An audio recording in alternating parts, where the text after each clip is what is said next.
Guys, ಎಲ್ಲರಿಗೂ ನಮಸ್ಕಾರ. Welcome back to my YouTube channel. ತುಂಬಾ ದಿನ ಆದ್ಮೇಲೆ ವಿಡಿಯೋಗಳನ್ನ ಅಪ್ಲೋಡ್ ಮಾಡ್ತಾ ಇದ್ದೀನಿ. ದಯವಿಟ್ಟು ಯಾರು ತಪ್ಪು ತಿಳ್ಕೊಬೇಡಿ. ಟೈಮ್ ಸಿಗದೆ ಇರೋ ಕಾರಣದಿಂದ ಇಷ್ಟೆಲ್ಲ ತುಂಬಾ ಡಿಸ್ಟೆನ್ಸ್ ಆಗ್ತಾ ಇದೆ ವಿಡಿಯೋಗಳಿಗೆ. ಹಾಗಾಗಿ ಸ್ವಲ್ಪ ಲೇಟ್ ಆಗ್ತಾ ಇದೆ ವಿಡಿಯೋ ಎಲ್ಲ ಅಪ್ಲೋಡ್ ಮಾಡ್ತಾ ಇರೋದು.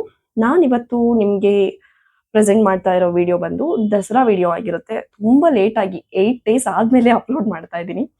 I am sorry. ಅದಕ್ಕೂ ಮುಂಚೆ ಇದುವರೆಗೂ ನನ್ನ ಚಾನಲ್ನ ಯಾರ್ಯಾರು ಸಬ್ಸ್ಕ್ರೈಬ್ ಮಾಡಿಲ್ಲ ದಯವಿಟ್ಟು ಹೋಗಿ ಸಬ್ಸ್ಕ್ರೈಬ್ ಮಾಡಿ, ಲೈಕ್ ಮಾಡಿ, ಶೇರ್ ಮಾಡೋದನ್ನ ಕೂಡ ಮರಿಬೇಡಿ. ಹಾಗೆ ಇದೇ ತರ ಸಪೋರ್ಟ್ ಮಾಡ್ತಾ ಇರಿ. ನಿಮ್ಮೆಲ್ಲರೂ ಸಪೋರ್ಟ್ ತುಂಬಾನೇ ಮುಖ್ಯ ನನಗಂತೂ. ಆ್ಯಂಡ್ ಇನ್ನೊಂದು, ನನ್ನ ಇನ್ಸ್ಟಾಗ್ರಾಮ್ ಪೇಜ್ನ ಕೂಡ ಫಾಲೋ ಮಾಡಿ. ಸೊ ನಮ್ಮ ಈ ದಸರಾ ಫೆಸ್ಟಿವಲ್ ಯಾವ ಥರ ನಡೀತು ಅನ್ನೋದನ್ನ ನೋಡೋಣ. ನಮ್ಮ ಮನೆಯಲ್ಲಿ ಪ್ರತಿ ವರ್ಷ ಕೂಡ ದಸರಾ ಮಾಡ್ತೀವಿ. ದಸರಾ ಅಂದರೆ ಪ್ರತಿ ವರ್ಷ ನಾವು ಯಾವ ಥರ ಮಾಡ್ತೀವೋ ಮೊದಲಿಂದ ತಲೆಮಾರುಗಳ ಹಿಂದಿನ ತಲೆಮಾರುಗಳಿಂದ ಯಾವ ಥರ ಮಾಡ್ಕೊಂಡ್ ಬಂದಿದ್ದಾರೋ ಇವಾಗಲೂ ಕೂಡ ಅದನ್ನೇ ರೂಢಿಸ್ಕೊಂಡ್ ಬಂದಿದ್ದಾರೆ. ಸೊ ನಮ್ಮ ಮನೇಲಿ ಯಾವ ಥರ ದಸರಾ ಮಾಡಿದ್ವಿ ಅನ್ನೋದನ್ನ ವಿಡಿಯೋದಲ್ಲಿ ನೋಡೋಣ ಬನ್ನಿ. ದಸರಾ ಹಬ್ಬ ಅಂದ್ರೇನೆ ಗೊಂಬೆಗಳ ಹಬ್ಬ ಅಲ್ವಾ? ಸೊ ನಾವು ಕೂಡ ಫಸ್ಟಿಗೆ ಗೊಂಬೆಗಳಿಂದನೇ ಶುರು ಮಾಡೋಣ. ನಮ್ಮ ಮನೇಲಿ ಮಂಡೇ ಅಂದ್ರೆ ದಸರಾ ಯಾವತ್ತು ಶುರುವಾಯ್ತೋ ಅವತ್ತಿನ ದಿನದಿಂದ ಗೊಂಬೆ ಇಡೋದಕ್ಕೆ ಶುರು ಮಾಡ್ತೀವಿ. ಅಂದ್ರೆ ಎಷ್ಟು ದಿನ ದಸರಾ ನಡೆಯುತ್ತೋ ಅಷ್ಟೂ ದಿನ ಕೂಡ ನಮ್ಮ ಮನೇಲಿ ಈ ಗೊಂಬೆಗಳನ್ನ ಇದೇ ತರ ಇಟ್ಟಿರ್ತೀವಿ. ಪ್ರತಿ ದಿನ ಕೂಡ ಪ್ರತಿ ದಿನ ಬೇರೆ ಬೇರೆ ತರ ನೈವೇದ್ಯನ ಮಾಡಿ ಇಡ್ತೀವಿ ಸಂಜೆ ಟೈಮಲ್ಲಿ. ಮೈನ್ ಆಗಿ ಇದೆರಡು ಗೊಂಬೆ ಮಾತ್ರ. ನನಗೆ ಅಷ್ಟೊಂದೆಲ್ಲ ಪರ್ಫೆಕ್ಟ್ ಆಗಿ ನೇಮ್ ಎಲ್ಲ ಗೊತ್ತಿಲ್ಲ ಗೊಂಬೆಗಳದ್ದು. ಸೊ ಹಿಂದಿನ ಕಾಲದಿಂದ ಇಟ್ಕೊಂಡ್ ಬಂದಿದ್ದಾರೆ. ಅದೇ ತರ ಪ್ರತಿ ವರ್ಷ ಕೂಡ ಇಡ್ತೀವಿ ಅಷ್ಟೇನೆ. ತುಂಬಾ ಗ್ರ್ಯಾಂಡ್ ಆಗಿ ಏನ್ ಮಾಡಲ್ಲ. ಆದ್ರೆ ನಮಗೆ ತುಂಬಾ ದೊಡ್ಡದಾಗಿರೋ ಹಬ್ಬ, ತುಂಬಾ ಸ್ವಲ್ಪನಾದ್ರೂ ಜೋರಾಗಿ ಮಾಡ್ತೀವಿ ಅಂದ್ರೆ ದಸರಾ ಹಬ್ಬ. ಅದ್ ಬಿಟ್ರೆ ಗಣೇಶ ಹಬ್ಬ, ಇನ್ನೆಲ್ಲ ಹಬ್ಬಗಳನ್ನ ನಾರ್ಮಲ್ ಆಗಿ ಮಾಡ್ತೀವಿ. ಸೊ ಈ ಹಬ್ಬದಲ್ಲಿ ಪ್ರತಿದಿನ ಈವ್ನಿಂಗ್ ಪೂಜೆ ಮಾಡ್ತಾರೆ. ನಮ್ಮನೇಲಿ ಜೆಂಟ್ಸೇ ಪೂಜೆ ಮಾಡೋದ್ರಿಂದ ಸೊ ನಮ್ಮ ಮಾವನೇ ಪೂಜೆ ಮಾಡ್ತಾರೆ ಪ್ರತಿದಿನ. ಅಂಡ್ ನೈವೇದ್ಯ ಕೂಡ ನಮ್ಮ ಅತ್ತೆ ಎಲ್ಲ ಮಾಡಿ ಇಡ್ತಾರೆ. ಅಂಡ್ ಇದಕ್ಕೆ ನೇಮ್ ಏನ್ ಹೇಳ್ತಾರೆ ಗೊತ್ತಿಲ್ಲ, ಇದನ್ನೆಲ್ಲ ಸೌಂಡ್ ಮಾಡ್ತಾರೆ ಈ ತರ ಎಲ್ಲ. ನಾನು ಆ ಸೌಂಡ್ ನ ಈ ವಿಡಿಯೋದಲ್ಲಿ ಹಾಕ್ತಾ ಇಲ್ಲ, ಯಾಕೆ ಅಂದ್ರೆ ಕೆಲವೊಂದ್ಸರಿ ಪ್ರಾಬ್ಲಮ್ ಆಗುತ್ತೆ ಅಂತ ಹೇಳ್ಬಿಟ್ಟು. ಸೊ ಪ್ರತಿದಿನ ಬೇರೆ ಬೇರೆ ತರ ನೈವೇದ್ಯ ಇಡ್ತಾರೆ. ನೈವೇದ್ಯ ಏನಾದ್ರೂ ಮಾಡಕ್ ಆಗಿಲ್ಲ ಅಂದ್ರೆ ಡ್ರೈ ಫ್ರೂಟ್ಸು ಅಥವಾ ಮನೇಲಿರೋ ಫ್ರೂಟ್ಸು ಏನಾದ್ರೂ ಇಡ್ಬೋದು. ಆದ್ರೆ ಒಟ್ನಲ್ಲಿ ಡೈಲಿ ಇಡ್ಬೇಕು. ಸೊ ಇವಾಗ ನಾಳೆ ಆಯುಧ ಪೂಜೆ ಅಂದ್ರೆ ಅದ್ರ ಹಿಂದಿನ ದಿನ ಈ ತರ ಕಡುಬು, ನಾನು ಲಾಸ್ಟ್ ಹಬ್ಬದಲ್ಲಿ ಕಡುಬಿಂದೆಲ್ಲ ತೋರಿಸಿದ್ದೆ. ಆ ತರ ಕಡುಬು ಮಾಡಿ ವೆಜ್ ಮಾಡಿ ಈ ತರ ನೈವೇದ್ಯ ಇಡ್ತೀವಿ ದೇವ್ರಿಗೆ. ನಮ್ಮ ಮನೆಯಲ್ಲಿ ಪ್ರತಿಯೊಂದು ದೇವ್ರುಗಳಿಗೂ ನಾವು ಅಭಿಷೇಕ ಮಾಡಿನೇ ಪೂಜೆ ಮಾಡೋದು. ಅಂಡ್ ಈ ತರ ಕಳಸ ಎಲ್ಲ ಇಟ್ಬಿಟ್ಟು ಪೂಜೆ ಮಾಡ್ತಾರೆ.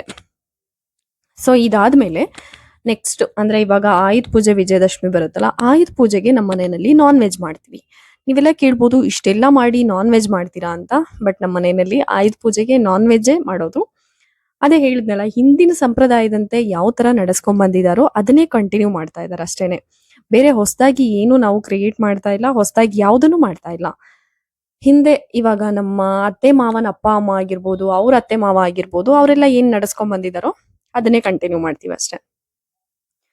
ಸೊ ಹೀಗೆ ಪ್ರತಿದಿನ ಏನಾದ್ರೂ ಒಂದು ನೈವೇದ್ಯ ಮಾಡಿ ಇಡ್ತಾರೆ. ಇದಕ್ಕೆ ಸ್ವೀಟ್ ಆರತಿ ಅಂತ ಹೇಳ್ತಾರೆ, ಸಿಹಿ ಆರತಿ ಅಂತ ಹೇಳ್ತಾರೆ ಕನ್ನಡದಲ್ಲಿ. ಇದು ಆಲ್ಮೋಸ್ಟ್ ಎಲ್ಲ ಕಡೆ ಮಾಡಲ್ಲ. ಇವಾಗ ಈ ಕ್ಷತ್ರಿಯ ಡೈನಾಸ್ಟಿನಲ್ಲಿ ಇದೆಲ್ಲ ಜಾಸ್ತಿ ಇರುತ್ತೆ. ಸೊ ಆಯುಧ ಪೂಜೆ ದಿನ ಮಿಡ್ ನೈಟ್ ನಾವು 12:20ಗೆ ಅಡಿಗೆ ಸ್ಟಾರ್ಟ್ ಮಾಡಿದ್ವಿ. ಅಷ್ಟರಲ್ಲಿ ನಾವು ಎಲ್ಲ ಫ್ರೆಶ್ ಅಪ್ ಆಗಿ ಅಡಿಗೆ ಮನೆ ಎಲ್ಲ ಕ್ಲೀನ್ ಮಾಡ್ಕೊಂಡು, ಗ್ಯಾಸ್ ಆಗಿರ್ಬೋದು ಪ್ರತಿಯೊಂದು ನೀಟಾಗಿ ವಾಶ್ ಮಾಡಿ ಕ್ಲೀನ್ ಮಾಡ್ಕೊಂಡು ಅಡಿಗೆನ ಸ್ಟಾರ್ಟ್ ಮಾಡ್ತೀವಿ. ಯಾಕೆ ಅಂದ್ರೆ ಆಯುಧ ಪೂಜೆ ದಿನ ಅರ್ಲಿ ಮಾರ್ನಿಂಗ್ ಅಷ್ಟರಲ್ಲಿ ಅಡಿಗೆ ಆಗಿರ್ಬೇಕು ನಮ್ದು. ಸೊ ನಾವು 12 ಗಂಟೆ ಅಷ್ಟೊತ್ತಿಗೆ ಸ್ಟಾರ್ಟ್ ಮಾಡ್ಕೊಂಡ್ವಿ. ಅಷ್ಟರಲ್ಲಿ ಮಟನ್ ಎಲ್ಲ ತಗೊಂಡ್ ಬಂದ್ಬಿಟ್ಟಿದ್ರು. ನಮ್ಮ ಅತ್ತೆನೇ ಎಲ್ಲ ಕಟ್ ಮಾಡ್ತಾರೆ. ನಮ್ಮ ಅತ್ತೆ ಎಲ್ಲ ಕಟ್ ಮಾಡೋ ಅಷ್ಟರಲ್ಲಿ ನಾನು ಒಗ್ಗರಣೆಗೆಲ್ಲ ರೆಡಿ ಮಾಡ್ಕೊಂಡೆ. ಏನೇನೆಲ್ಲ ಹೆಚ್ಚಬೇಕಾಗಿತ್ತು ಎಲ್ಲ ಹೆಚ್ಚಿಟ್ಕೊಂಡು ಒಗ್ಗರಣೆಗೆಲ್ಲ ರೆಡಿ ಮಾಡ್ಕೊಂಡು, ನಮ್ದು ಆಲ್ಮೋಸ್ಟ್ ಬರೀ ನಾನ್ ವೆಜ್ ಮಾಡಿ ಇಡೋದನ್ನ 5 ಟೈಪ್ಸ್ ನಾನ್ ವೆಜ್ ಮಾಡಿ ಇಡೋದೇ ಅರ್ಲಿ ಮಾರ್ನಿಂಗ್ 3:00 3:30 ಏನೋ ಆಗಿತ್ತು ಕಂಪ್ಲೀಟ್ ಆಗೋದು. ಅದೆಲ್ಲ ಆಗಿ ನಾವು ಪಾತ್ರೆ ಎಲ್ಲ ವಾಶ್ ಮಾಡಿ ಇಷ್ಟೆಲ್ಲ ಮುಗಿಸ್ಕೊಂಡು ನಾವು ಮಲ್ಗೋ ಅಷ್ಟೊತ್ತಿಗೆ 3:30 4 ಆಗೋಗುತ್ತೆ. ಸೊ ನಮಗೆ ನಾನ್ ವೆಜ್ ಮಾಡೋದು ಸ್ವಲ್ಪ ಈಸಿ ಆಗುತ್ತೆ. ಯಾಕೆ ಅಂದ್ರೆ ಈ ತರ ಉಂಡೆಗಳನ್ನ ನಾವು ಆಲ್ರೆಡಿ ಮಾಡಿ ಇಟ್ಕೊಂಡಿರ್ತೀವಿ. ಫ್ರೆಶ್ ಆಗಿ ನಾವು ಮಡಿನಲ್ಲೇನೆ ಈ ತರ ಉಂಡೆಗಳನ್ನ ಮಾಡಿ ಇಟ್ಕೊಂತೀವಿ. ಈ ಮಸಾಲೆ ಉಂಡೆ ರೆಸಿಪಿ ಏನು ಅಂತ ಯಾರಿಗಾದ್ರೂ ಬೇಕಿದ್ರೆ ಕಮೆಂಟ್ ಮಾಡಿ, ನಾನು ತಿಳಿಸ್ಕೊಡ್ತೀನಿ. ಇದಕ್ಕೆ ಬೇರೆ ಏನು ಹಾಕಲ್ಲ. ಕೊಬ್ಬರಿ, ಈರುಳ್ಳಿ, ಶುಂಠಿ, ಬೆಳ್ಳುಳ್ಳಿ ಇಷ್ಟನ್ನ ಹಾಕಿ ಮಾತ್ರ ಅವರು ಆ ತರ ಮಾಡಿ ಇಟ್ಕೊಂಡಿರ್ತಾರೆ. ತುಂಬಾ ಅಂದ್ರೆ ತುಂಬಾ ಈಸಿ ಆಗುತ್ತೆ. ಸೊ ನಾನು ಆ ಗ್ಯಾಪ್ ಅಲ್ಲಿ, ಕೆಲಸ ಮಾಡೋ ಗ್ಯಾಪ್ ಅಲ್ಲಿ ನಿದ್ದೆ ಬರಬಾರ್ದು ಅಂತ ಕಾಫಿ ತುಂಬಾ ಕುಡ್ತಿದ್ದೀನಿ ಅವತ್ತಿನ ದಿನ. ಸೊ 1 ಕಪ್ ಕಾಫಿ ಕುಡ್ಕೊಂಡು ಅಡುಗೆ ಮುಂದುವರ್ಸೋಣ ಅಂತ ನಾನು ಕಾಫಿ ಕುಡಿದ್ಬಿಟ್ಟು ಅಡುಗೆ ಮಾಡಕ್ಕೆ ಶುರು ಮಾಡಿದೆ. ಸೊ ಎಲ್ಲ ಫೈನಲ್ ಸ್ಟೇಜ್ ಆಗ್ತಾ ಬಂತು. ನಮ್ಮತ್ತೆ ಕೂಡ ಕೈಮಾ ಉಂಡ ಎಲ್ಲ ಮಾಡಿಕೊಟ್ರು. ಆಲ್ಮೋಸ್ಟ್ ಎಲ್ಲ ಅವರೇ ಮಾಡಿರೋದು. ಒಗ್ಗರಣೆ ಮಾತ್ರ ನಾನು ಹಾಕಿದೆ ಅಷ್ಟೇನೆ, ಎಲ್ಲ ಹೆಚ್ಚಿಟ್ಕೊಂಡು. ಕೈಮಾ ಉಂಡೆನ ತುಂಬಾ ದೊಡ್ಡದಾಗಿ ಮಾಡಲ್ಲ. ಯಾಕೆಂದ್ರೆ ಅದು ನೋಡಿದ ಕೂಡಲೇ ಒಂಥರ ನಮಗೆ ಏನಾದ್ರೂ ಒಂಥರ ಅನ್ಸ್ಬಾರ್ದಲ್ವಾ, ಅದನ್ನ ನೋಡಿದ್ರೆ ತಿನ್ಬೇಕು ಅನ್ನೋ ತರ ಇರಬೇಕು. ಸೊ ಒಂದು ಮೀಡಿಯಂ ರೇಂಜ್ ಅಲ್ಲೇನೆ ಮಾಡ್ತಾರೆ. ತುಂಬಾ ದೊಡ್ಡದಾಗೂ ಮಾಡಲ್ಲ, ಚಿಕ್ಕದಾಗೂ ಮಾಡಲ್ಲ, ಮೀಡಿಯಂ ರೇಂಜ್ ಅಲ್ಲೇನೆ ಮಾಡ್ತಾರೆ. ನಮ್ಮನೆಯಲ್ಲಿ ಕೈಮಾ ಸಾಂಬಾರ್ ಮಾಡೋದು ತುಂಬಾ ಕಮ್ಮಿ, ಡ್ರೈ ಕೈಮಾ ಮಾಡೋದೇ ತುಂಬಾ ಜಾಸ್ತಿ. ಸೊ ನಾವು ಮರುದಿನ ಕೆಲಸದೊಳಗೆ ಪಾತ್ರೆ ಜಾಸ್ತಿ ಆಗಬಾರ್ದು ಅಂದ್ಬಿಟ್ಟು ಆಲ್ಮೋಸ್ಟ್ 1 ಟಬ್ಬು 2 ಟಬ್ ಅಷ್ಟು ಪಾತ್ರೆ ಎಲ್ಲ ವಾಶ್ ಮಾಡಿದ್ದೆ. ಸೊ ಅಡುಗೆ ಎಲ್ಲ ಫಿನಿಶ್ ಆಯ್ತು. ಚಾಪ್ಸು, ಸಾಂಬಾರು, ಕಡನ್ನು, ಚಾಕನ್ ಮತ್ತೆ ಕೈಮಾ. ಇವ್ರ ಲ್ಯಾಂಗ್ವೇಜ್ ಅಲ್ಲಿ ಏನೇನು ಹೇಳ್ತಾರೋ ನಾನು ಹಂಗೆ ಹೇಳಿದ್ದೀನಿ.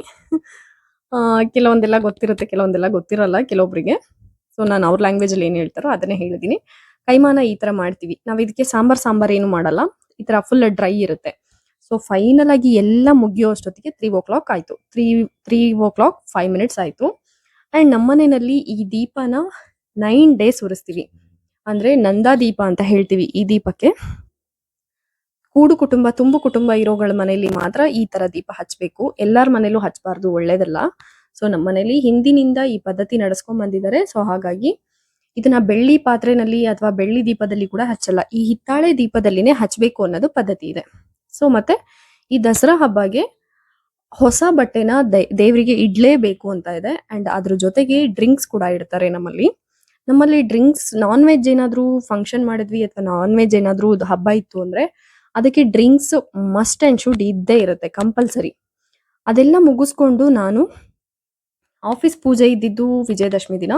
ಸೊ ನಾನು ಆಯುಧ ಪೂಜೆ ನಮ್ಮ ಮನೆಯಲ್ಲೆಲ್ಲ ಮುಗಿಸ್ಕೊಂಡು ಆಫೀಸಿಗೆ ಹೋಗಿ ಆಫೀಸ್ ಕೆಲಸ ಎಲ್ಲ ಮುಗಿಸ್ಕೊಂಡು ಈವ್ನಿಂಗು ನಮ್ಮ ಆಫೀಸಿಗೆ ನಾನು ಹೊರಟೆ. ನಮ್ಮ ಆಫೀಸ್ ಅಂದ್ರೆ ನನ್ನ ಹಸ್ಬೆಂಡ್ ಆಫೀಸ್ಗೆ. ಸೊ ನಾನು ಅಲ್ಲಿ ಹೋಗಿ ಆಫೀಸ್ ಪೂಜೆಗೆ ಆಲ್ಮೋಸ್ಟ್ ನನ್ನ ಹಸ್ಬೆಂಡ್ ಪಾಪ 2 days ಇಂದ ಎಲ್ಲ ಅವರೇ ಎಲ್ಲ ಮಾಡಿಕೊಂಡು ಕಷ್ಟಪಟ್ಟು ಕ್ಲೀನ್ ಎಲ್ಲ ಮಾಡಿ ಕೆಲಸ ಎಲ್ಲ ಮಾಡಿದ್ರು. ಕ್ಲೀನಿಂಗ್ ಎಲ್ಲ ಮಾಡಿ ಎಲ್ಲ ರೆಡಿ ಕೂಡ ಮಾಡಿದ್ರು. ನಾವು ನಮ್ಮ ಆಫೀಸಲ್ಲಿ ತುಂಬಾ ಸಿಂಪಲ್ ಆಗಿ ಪೂಜೆ ಮಾಡಿದ್ವಿ. ನಾವು ಗ್ರ್ಯಾಂಡ್ ಆಗಿ ಮಾಡ್ಲಿಲ್ಲ ಯಾವ ಹಬ್ಬನೂ ಕೂಡ. ಅದರಲ್ಲೂ ನಮ್ಮ ಆಫೀಸಲ್ಲಿ ಯಾವ ಪೂಜೆನೂ ಗ್ರ್ಯಾಂಡ್ ಆಗಿ ಮಾಡ್ಲಿಲ್ಲ. ಯಾಕೆಂದ್ರೆ ಈಗ ತಾನೇ ಶುರು ಮಾಡಿರೋದ್ರಿಂದ ನಾವು ಸ್ವಲ್ಪ ಪಿಕಪ್ ಆಗ್ಬೇಕಲ್ವಾ. ಸೊ ಹಾಗಾಗಿ ಯಾವುದನ್ನು ಗ್ರ್ಯಾಂಡ್ ಆಗಿ ಮಾಡ್ಲಿಲ್ಲ. ಸೊ ನಾನು ರೀಚ್ ಆಗಿ 5 minutes ರೆಸ್ಟ್ ಮಾಡಿದೆ. ಅಷ್ಟರಲ್ಲಿ ಅವ್ರ ಪೂಜೆಗೆಲ್ಲ ರೆಡಿ ಮಾಡ್ಕೊಂಡ್ರು. ಹುಡುಗರೆಲ್ಲ ಬಂದಿದ್ರು ಆಲ್ಮೋಸ್ಟ್. ಇನ್ನ ಒಬ್ಬೊಬ್ರು ಬರ್ಬೇಕಿತ್ತು, ಅವರಿಗೆಲ್ಲ ಸ್ವಲ್ಪ ವೆಯ್ಟ್ ಮಾಡ್ತಾ ಇದ್ವಿ. ಸೊ ನಾವು ಕೆಲವೊಂದು ಹುಡುಗರಿಗೆ ಬೋನಸ್ ಎಲ್ಲ ಕೊಟ್ವಿ. ಯಾಕೆ ಅಂತಂದ್ರೆ ಅವ್ರ ಪರ್ಫಾರ್ಮೆನ್ಸ್ ಮೇಲೆ ಬೋನಸ್ ಕೊಟ್ಟಿದೀವಿ. ಅವ್ರ ಪರ್ಫಾರ್ಮೆನ್ಸ್ ಹೆಂಗಿದೆ ಅಂದ್ರೆ ತುಂಬಾ ಚೆನ್ನಾಗಿ ಕೆಲಸ ಮಾಡ್ತಾರೆ, ಹಾಗಾಗಿ ಕೊಟ್ವಿ. ನಮ್ ಖುಷಿಗೋಸ್ಕರ ಕೊಟ್ಟಿದೀವಿ ಅಷ್ಟೇನೆ. ಆ ಗ್ಯಾಪ್ ಅಲ್ಲಿ ಈ ಹುಡುಗರೆಲ್ಲ ಎಷ್ಟು ಪಬ್ಜಿಗೆ ಅಡಿಕ್ಟ್ ಆಗಿದ್ದಾರೆ ನೋಡಿ. ಪ್ರತಿಯೊಬ್ರು 1-2 ಮೊಬೈಲ್ ಇಟ್ಕೊಂಡು ಪಬ್ಜಿ ಆಡ್ತಾ ಕುತ್ಕೊಂಡಿದ್ದಾರೆ. ಸೊ ಇಷ್ಟೆಲ್ಲ ಅಡಿಕ್ಟ್ ಆಗಿರ್ತಾರೆ ಅಂತ ನನಗೂ ಇವಾಗ್ಲೇ ಗೊತ್ತಾಗಿದ್ದು. ಈ ರೇಂಜಿಗೂ ಅಡಿಕ್ಟ್ ಆಗ್ತಾರ ಅಂತ. ಯಾಕೆಂದ್ರೆ ಕೆಲಸ ತುಂಬಾ ಇತ್ತು, ಅವ್ರು ಯಾರು ಕೆಲಸ ಮಾಡ್ತಾ ಇಲ್ಲ. ಹಬ್ಬ ಪೂಜೆದ್ ಕೆಲಸ ಇತ್ತು, ಪೂಜೆ ಕೆಲಸ ಮಾಡ್ತಾ ಇಲ್ಲ, ಎಲ್ಲ ಪಬ್ಜಿ ಆಡ್ತಾ ಕುತ್ಕೊಂಡಿದ್ದಾರೆ. ಸೊ ಫೈನಲಿ ಗಾಡಿ ಪೂಜೆಗೆಲ್ಲ ಹುಡುಗರೆಲ್ಲ ಗಾಡಿ ನಿಲ್ಸಿದ್ರು. ನಮ್ಮ ಮನೆಯವರು ಪೂಜೆ ಎಲ್ಲ ಮಾಡಿದ್ರು ಗಾಡಿಗಳಿಗೆ. ಯಾರು ಪುರೋಹಿತರನ್ನ ಕರ್ಸಿರ್ಲಿಲ್ಲ, ನನ್ನ ಹಸ್ಬೆಂಡೇ ಮಾಡಿದ್ದು. ಏನಾದ್ರೂ ತಪ್ಪಾಗಿದ್ರೆ ಈ ವಿಡಿಯೋದಲ್ಲಿ ದಯವಿಟ್ಟು ಕಮೆಂಟ್ ಅಲ್ಲಿ ತಿಳಿಸಿ. ನೆಕ್ಸ್ಟ್ ವಿಡಿಯೋದಲ್ಲಿ ನಾನು ಸರಿ ಮಾಡ್ಕೊಂತೀನಿ ಅದನ್ನ. ಸೊ ಪೂಜೆ ಎಲ್ಲ ಮುಗಿಸ್ಕೊಂಡು ಬೋನಸ್ ಕೊಡೋರಿಗೆಲ್ಲ ಕೊಟ್ಬಿಟ್ಟು ಅದೆಲ್ಲ ಮುಗಿಸ್ಕೊಳ್ಳೋ ಅಷ್ಟೊತ್ತಿಗೆ ತುಂಬಾ ಜೋರಾಗಿ ಮಳೆ ಬಂದು ಸ್ಟಾಪ್ ಆದ್ಮೇಲೆ ನಾವು ಮನೆಗೆ ಹೊರಟ್ವಿ. ಮನೆಗೆ ಬಂದು ಮರುದಿನ ವಿಜಯದಶಮಿ ಪೂಜೆ ಇರುತ್ತೆ ನಮ್ಮ ಮನೆಯಲ್ಲಿ. ಅವತ್ತಿನ ದಿನಾನೇ ಕೂಡ ಆಫೀಸಲ್ಲೂ ಕೂಡ ಪೂಜೆ ಇತ್ತು. ಸೊ ವಿಜಯದಶಮಿ ಮಾಡೋದು ಸ್ವಲ್ಪ ಲೇಟ್ ಆಗಿರೋದ್ರಿಂದ ನನಗೆ ವಿಡಿಯೋ ಮಾಡ್ಕೊಳಕ್ ಆಗ್ಲಿಲ್ಲ. ಆ ವಿಡಿಯೋನ ನಾನು ಮಾಡಿಲ್ಲ. ಸೊ ನಮ್ಮ ಆಫೀಸಲ್ಲೂ ಪೂಜೆ ಇರೋದ್ರಿಂದ ನನಗೆ ಕೆಲಸ ಸ್ವಲ್ಪ ಜಾಸ್ತಿ ಇತ್ತು, ಆಫೀಸಿಗೆ ಬೇರೆ ಹೋಗ್ಬೇಕಿತ್ತು. ಪೂಜೆಗೆಲ್ಲ ಲೇಟ್ ಆಗುತ್ತೆ ಅಂದ್ಬಿಟ್ಟು ನಾನು ಮಾರ್ನಿಂಗ್ 10 o'clockಗೆ ಆಫೀಸಿಗೆ ಹೋದೆ. ಸೊ ಅಲ್ಲೆಲ್ಲ ಮುಗಿಸ್ಕೊಂಡು ಇವನ್ ಈಗ ದಸರಾ ಹಬ್ಬನ ನಾವು ಯಾವಾಗ ಯಾವ ತರ ಮಾಡಿರ್ತೀವೋ, ಒಂದ್ಸರಿ ನಾವು ಮಾಡಕ್ ಶುರು ಮಾಡದ್ಮೇಲೆ ಯಾವ ತರ ಮಾಡ್ತೀವೋ ನಾವು ಪ್ರತಿ ವರ್ಷ ಕೂಡ ಅದೇ ತರ ಮಾಡ್ಬೇಕು. ಹೊಸದಾಗಿ ನಾವು ಫ್ಯಾಷನ್ಗೋಸ್ಕರ ಯಾವ ಹಬ್ಬನೂ ಮಾಡಬಾರ್ದು. ನಾವು ಹಿಂದಿನಿಂದ ಏನ್ ರೂಢಿ ಮಾಡ್ಕೊಂಡ್ ಬಂದಿರ್ತೀವೋ ಅಷ್ಟನ್ನ ಮಾತ್ರ ಮಾಡ್ಬೇಕು. ಇದನ್ನ ನಾನು ಕಲ್ತ್ಕೊಂಡಿರೋದು, ನನಗೆ ಗೊತ್ತಿಲ್ಲ. ಸೊ ಈ ವಿಡಿಯೋ ಇಷ್ಟ ಆಗಿದ್ರೆ ಲೈಕ್ ಮಾಡಿ, ಶೇರ್ ಮಾಡಿ, ಹಾಗೇನೆ ಸಪೋರ್ಟ್ ಮಾಡ್ತಾ ಇರಿ.